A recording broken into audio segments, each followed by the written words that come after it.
Habari za wakati huu, mfuatiliaji wetu wa channel ya SoftTech. Katika mwendelezo wa tutorial za SolidWorks, leo tutajifunza jinsi ya kutumia Extruded base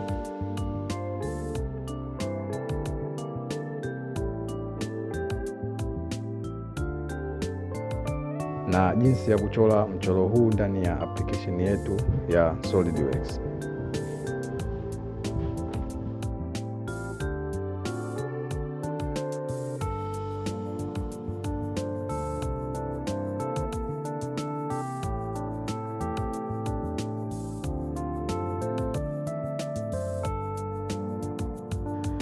Kabla ya yote, hakikisha vipimo vyako vipo katika mfumo wa milimita, gram na second.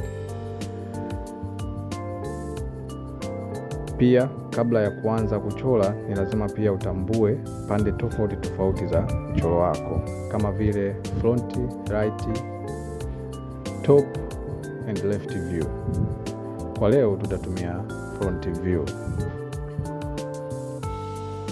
kama inavyoonekana katika mchoro wetu.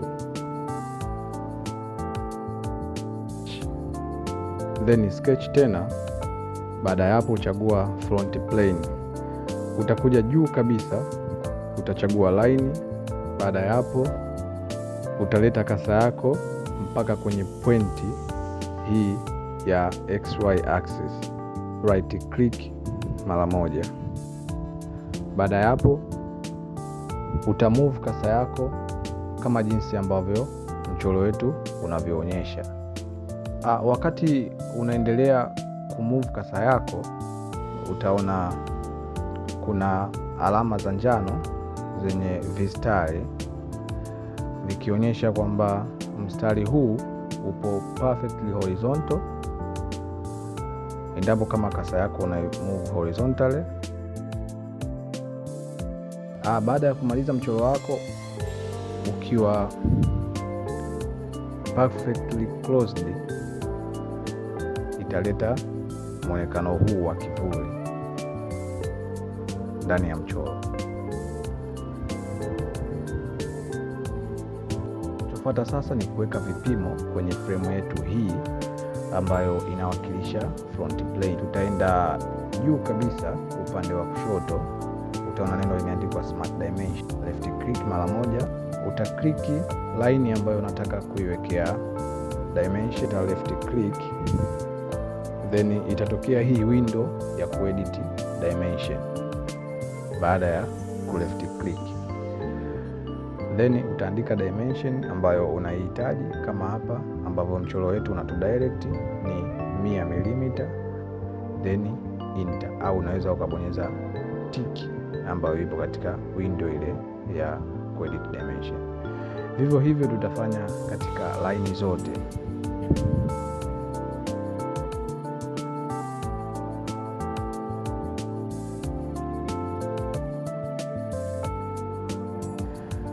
Tutaedit kwa mfumo huo line zote.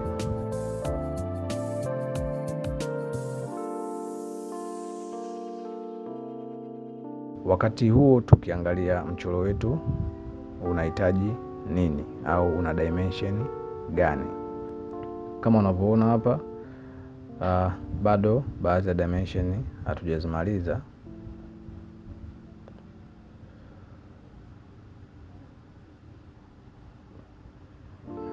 Tutaenda haraka kidogo katika hili.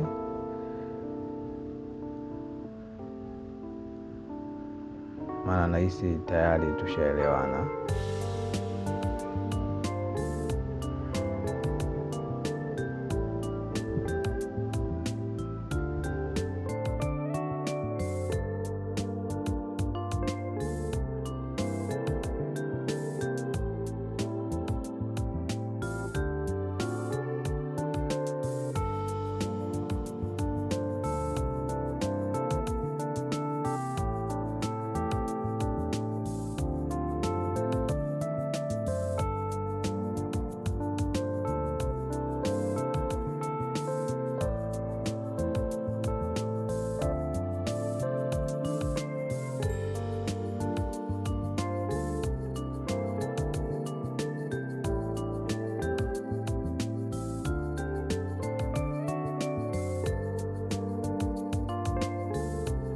Sasa wakati tunaendelea kuedit dimension katika mchoro wetu, utaona kuna status chini ya mchoro inajitokeza ikiandika undefined.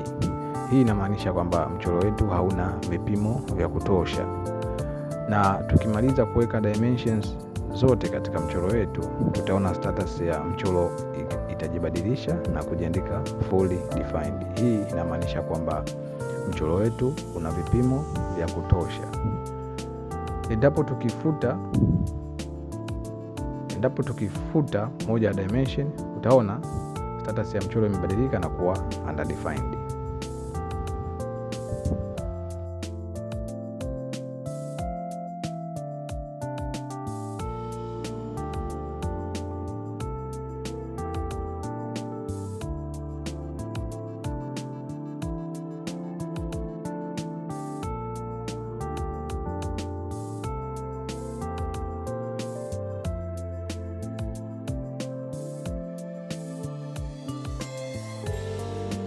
Hii ni alama ya exit sketch. Kwa tunaweza tukakliki kwenye exit sketch au tukaenda direct kukliki features then extruded boss base.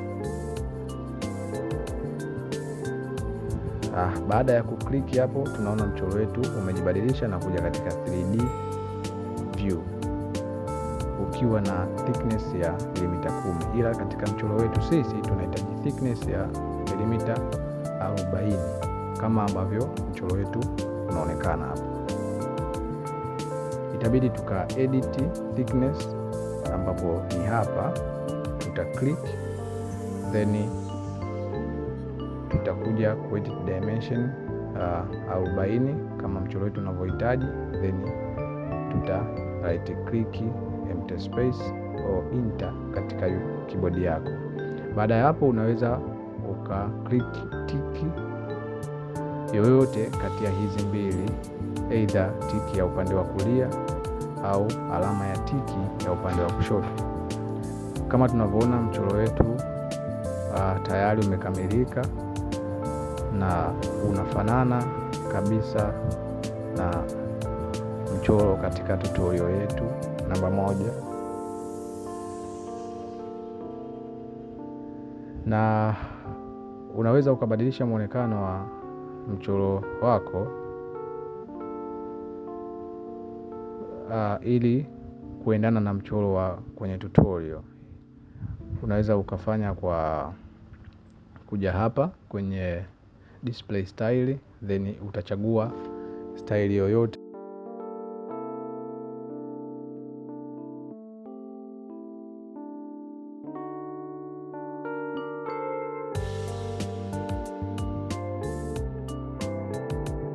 Nikukumbushe tu, kama huja subscribe, unaweza kufanya hivyo sasa hivi, like, comment na share kwa watu wengi zaidi.